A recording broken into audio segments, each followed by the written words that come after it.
we all tried to make the best use of the time available to us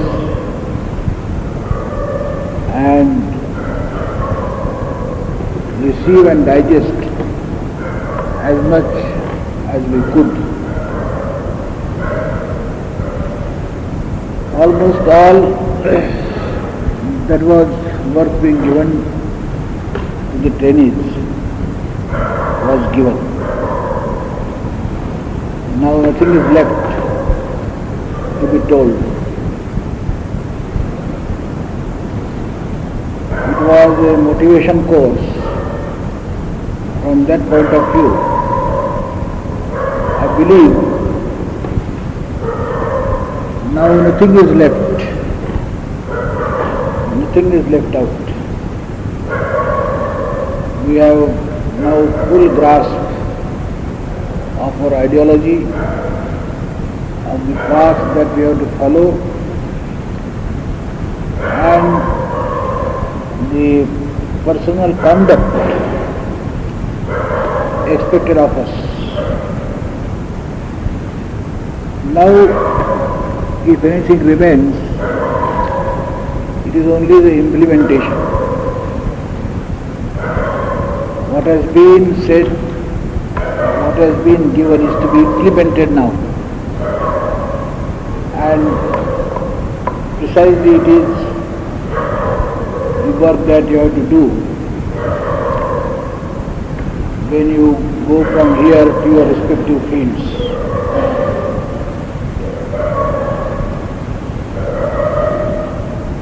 It is just like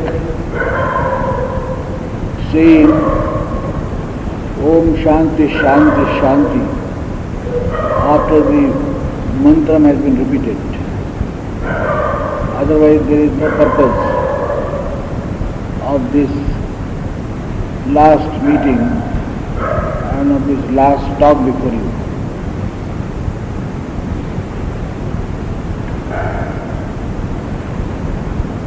When something goes wrong and we do not get the expected results, we are in the habit of saying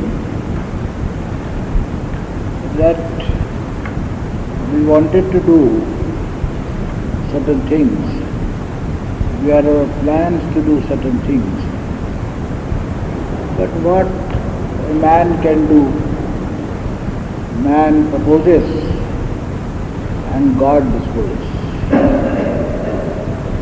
We are in the habit of blaming God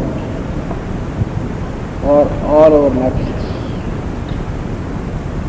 or say the destiny, that some power by name destiny, it comes in between. And though we think of many good things, but destiny or God doesn't allow us to do it.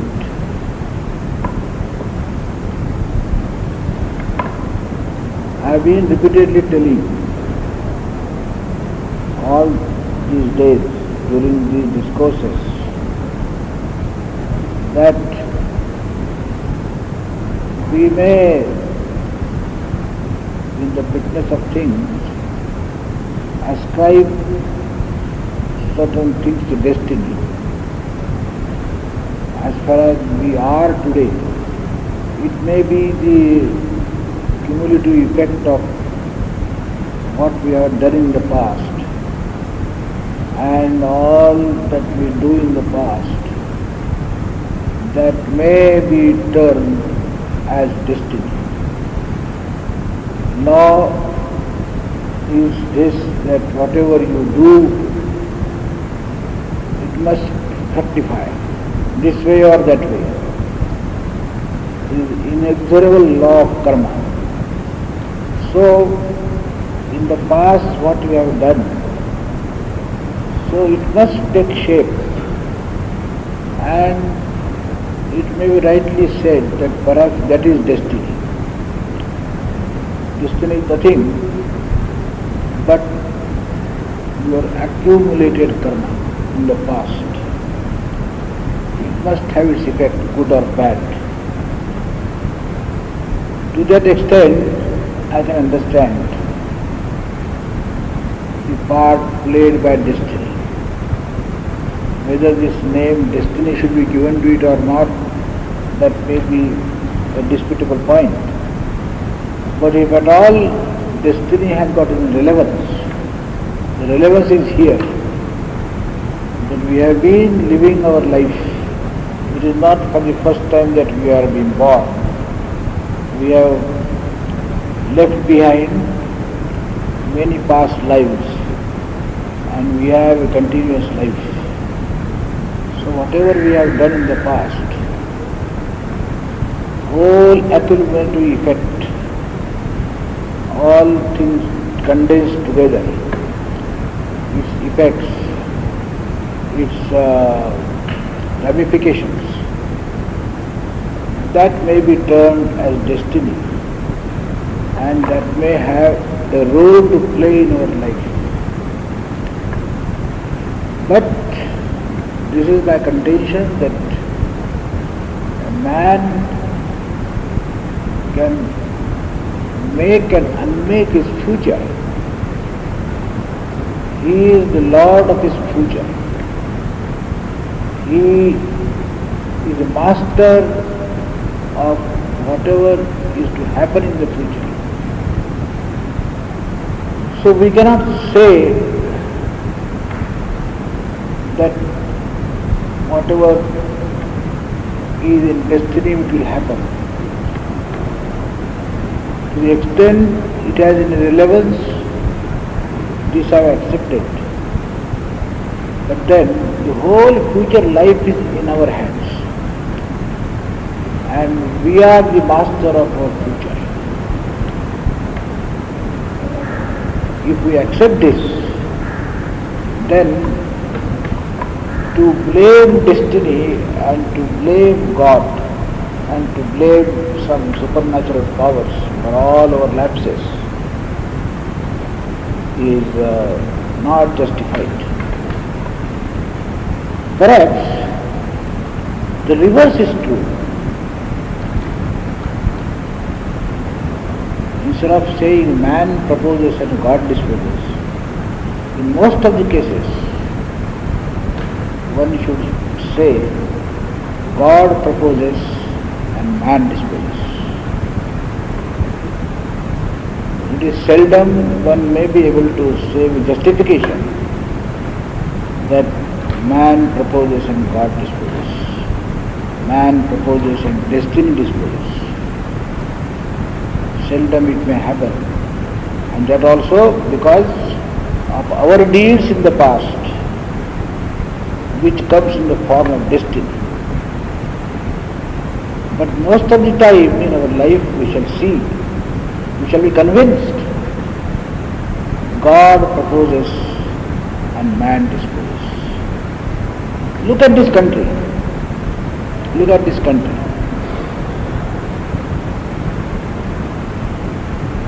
Such a beautiful country, such a bountiful nature. All the things that we see in this country, they lead us to the conclusion that God has proposed something else for this country. And perhaps the people here, they are bent upon upsetting all the plans of divinity. If we analyze it, we shall see the truth of it. We see how this country is shaped. See, this is a miniature world. We see all climates, all types of landscapes, all flora and fauna, every species, every variety, as if it is the entire world, all things are picked up and they are put in here. If the snowfall is there, in the north we see there are deserts, which are the hottest part of the world. The coldest part, the hottest part, the wettest part, the driest part. At Cherrapunji, perhaps at nowhere rainfall is to such a measure. 700 inches rainfall, 800 inches rainfall. So we see variety and bountiful nature in this country. Population, in every respect, God has not shown any miserliness. As bountiful as God can be, He has shaped this country. Very wealthy, very prosperous. It can be the basket for the entire world. Such a fertile land. Everything in the superlative. Not only this, realizing perhaps that if we give such a bountiful nature and such wealth and prospects of prosperity, perhaps the weaker people in the world, they may have an eye on it. They may harass these people. Therefore, we see He has designed the whole country in such a manner that natural barriers to protect this country. You see the northern walls, 7 walls, one after another, the Himalayan walls, that no aggressor should come. It should be enough impossibility to aggressor to come in this country. Right from Hindu Kush, Karakoram and all those hills, high mountains to the east and west. What do we conclude from this? That God wanted that prosperity should dwell here, but at the same time you should be free from aggression. At least aggressive forces will be required to think 100 times before they make an aggression. And such huge walls, 7 walls have been erected on the north. And in the south, in the east and the west, big oceans are spread. Such big trenches. So that neither from land or nor from sea this country can be invaded. Full arrangements of protection. Well, perhaps in His grace He also thought that this country, this piece of earth, where some particular life should spring up, if such prosperity is given and full protection is ensured, then perhaps the people may tend to become indolent and they may take to material life, which is only a part of life. They won't be able to lead a fuller life. And therefore, God in His grace, He also arranged that there should be no dearth of knowledge, right knowledge, real knowledge, enlightenment, so that people will be aware of what real happiness is, and therefore He made arrangements that here the knowledge should be made available to the people. Right from the Vedas you find God's word is dinned into our ears. And not only mere words, saints, servants, sages have been coming here one after another to make us aware about our destiny, about what we are supposed to do, about the plan of the divine, to make us aware of it. Sages came, saints came. The followers of Islam and the followers of Jesus, they are not tired of saying that, well, for our benefit, God sent us a messenger in the form of Jesus. God sent us a prophet in the form of Muhammad. We in this country are so fortunate that God didn't stop with sending only messengers. He himself came. He himself incarnated. Not once, not twice, so many times. So that the purpose of life, divine purpose for which this land and the people, they are put into action, it should not be forgotten. And therefore, we find avatars after avatars coming here. What more you want? But still we find God proposes, man disposes. In spite of the 7 walls on the north, we people allow invaders to come. They could cross 1 wall, 2 walls, 3 walls, 7 walls. We were asleep. We couldn't be awakened. We allowed the invaders to come. We allowed the invaders to come not only from the north, we allowed the invaders to come from the south. As if all of us are bent upon this, that whatever God might have done, whatever plan He might have in His mind, we shall see that it doesn't succeed. Here, such a bountiful nature, as if we are bent upon this. Poverty must rule here, not wealth. Whatever the material resources, howsoever the land fertile,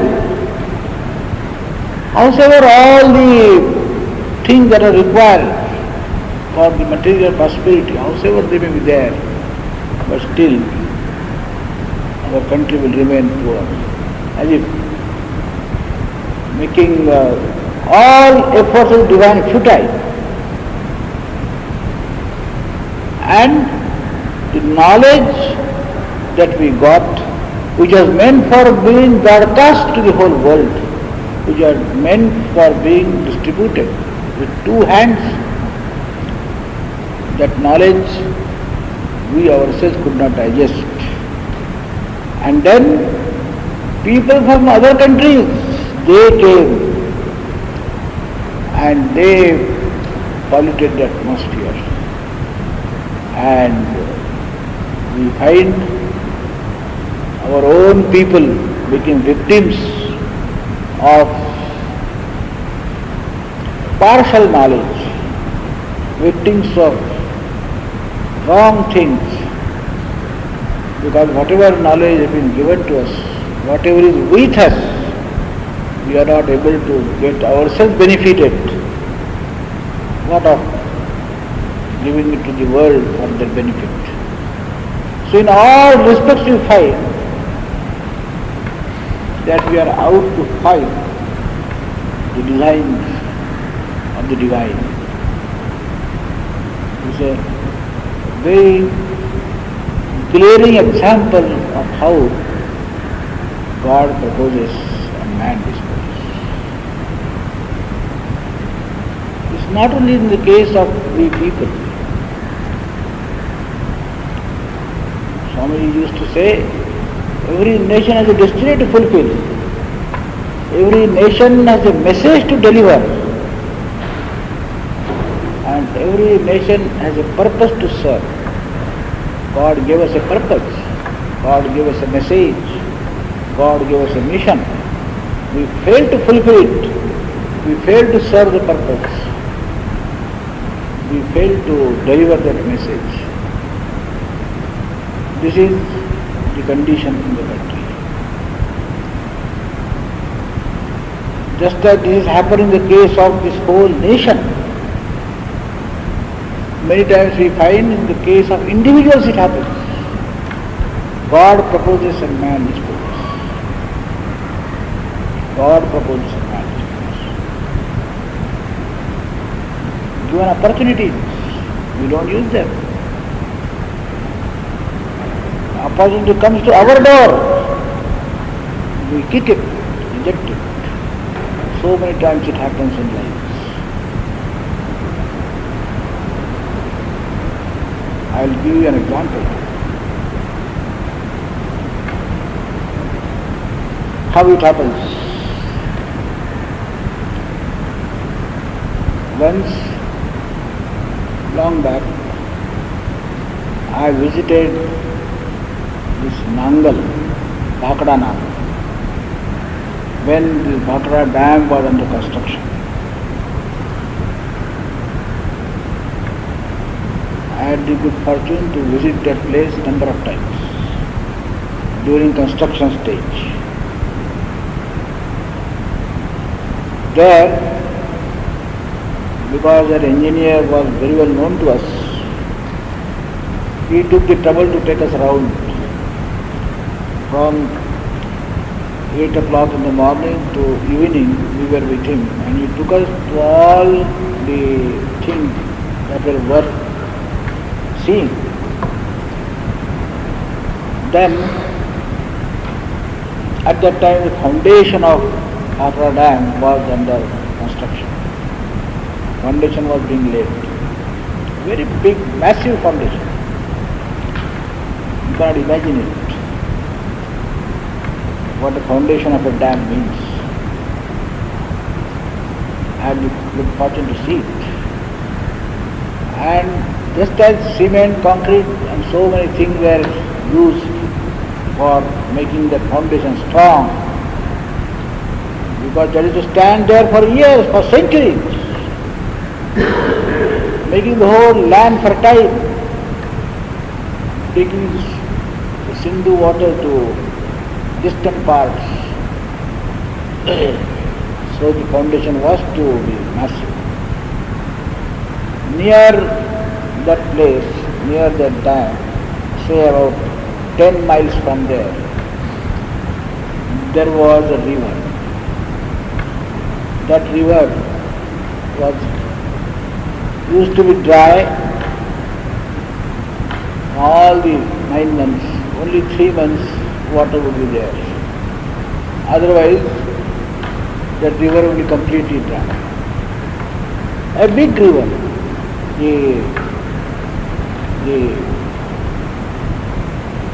From one end to other end, it was something like 3-4 furlongs. That river can be said to be a river of pebbles, because there was less water, but only pebbles. Pebbles and pebbles, pebbles of different sizes, and beautiful pebbles. And you dig in, you go into the earth, any length you will get pebbles, as if it is a mine of pebbles. I was standing there for centuries. Only once a year, some 2 months, water will flow, otherwise there will be pebbles. To make that foundation strong, the engineers thought these pebbles will be very useful. Pebbles, they are the fittest things to go into the foundation. More than this rodi, as you call it, stones that they use, small stones. They chose these pebbles for the foundation. And therefore, that long distance from the foundation to that river, that erected a big conveyor, a canvas conveyor, and the pebbles were put on the canvas belt, and that belt was taken to the foundation. Long belt, a huge structure. And we saw that sight, the pebbles going, traveling furlongs to go to that foundation. When we saw that scene, it was really impressive. I thought, you see, these pebbles were standing here for ages, just without any purpose, absolutely without any purpose to serve, as if they have nothing to give to the world.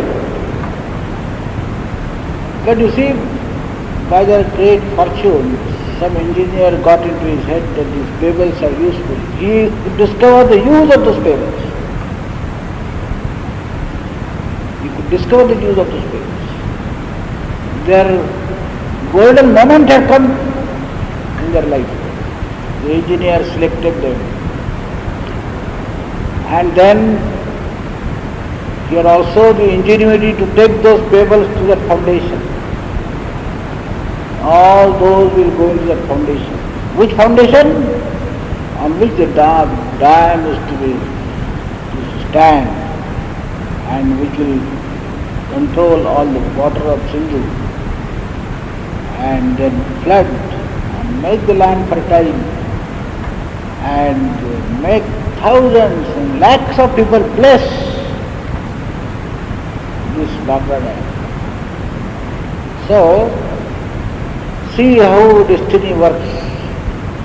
See how opportunities come. These now fortune of these pebbles have come to fructify. While I was watching this, and our jeep went by that road, one thing made me very unhappy. I found that some pebbles are dropping down. Could not reach the dam. Conveyor was there to take them. Some pebbles dropped down. I felt pity over them. After ages they got an opportunity. They started all right. They dropped. They dropped. Can they blame destiny? Can they say man proposes and God disposes? They will have to say God has proposed. But what is we disposed? There is a better saying in Marathi. I don't know it has been counterpart in other languages. In Marathi they say, Daiva dete, पण karma nete. Daiva means the divine forces that gives, but karma nete. But your own actions, they themselves come in between. They themselves come in between. Let this not happen to us. Let this not happen to us. Let it not be said in our case, God had proposed and we have rejected it. We have disposed. We have disposed. So, we should understand the divine plan. We should understand the divine plan. not only for the country. There is plan for everybody.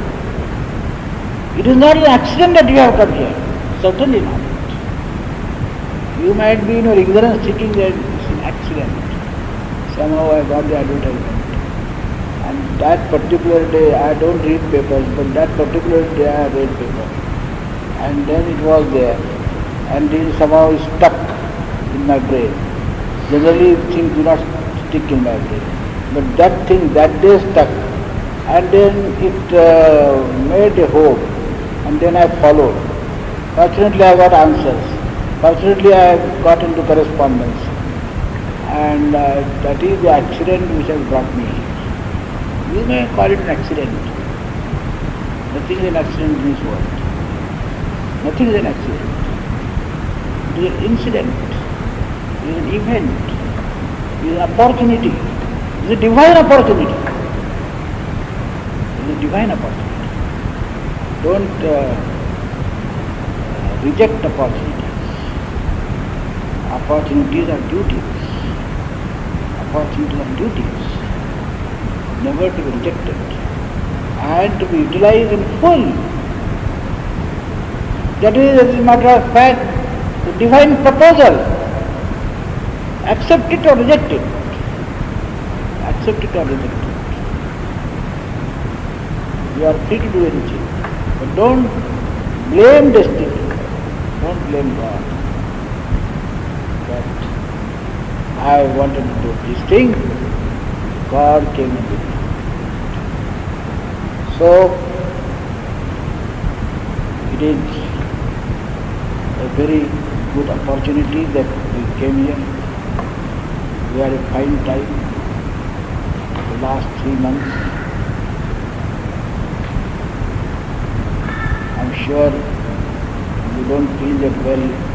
These 3 months are a very tight discipline to do this, to do that, get up early in the morning, and till night, 10 o'clock, one after another, going into the drilling machine, just as in a textile mill, the cotton comes in the premises of the mill, just dirty cotton, then it is all sifted, the seeds are taken out, the cotton is made quite clean, then goes to the machine, one after another machines are there, then it is processed, and it is so much fiber can be taken out, so fine it is broken into. You may also, I have experience here that here every bone is getting separated from another. For the first 15-20 days you must have had the experience, and all our intellectual powers, faculties, there is put to test and put to strain and stress. Well, if the cotton wants to be a finished product, a beautiful dhoti or a beautiful sari, then it has to undergo all these processes. And only those fibers reach that stage which don't break. The foreman there, he can try once or twice. If fiber is broken, then it can join. Once or twice they will try to join. If it doesn't relent, those will be taken, put into the waste. That will be used afterwards, but used for washing your hands. It will be used, but you are not supposed to be used for that purpose. You are not designed. You are designed to be that beautiful garment, beautiful textile. You are not designed to be a waste cotton to be used by machinemen when they spoil their hands. So this is all in our hands. What you make yourself, what you want to make yourself, is all in your hands.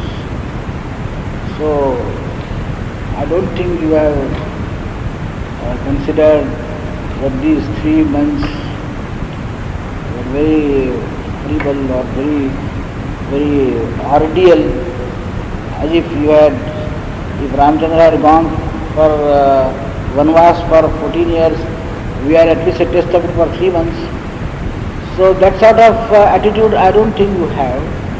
But this is not that sort of ordeal, but it's a tapas. It has purified you. It has given you a message. It has given you a purpose in life.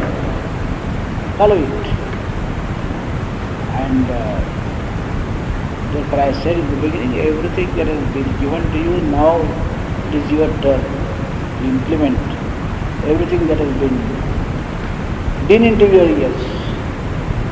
So, with this affectionate advice, I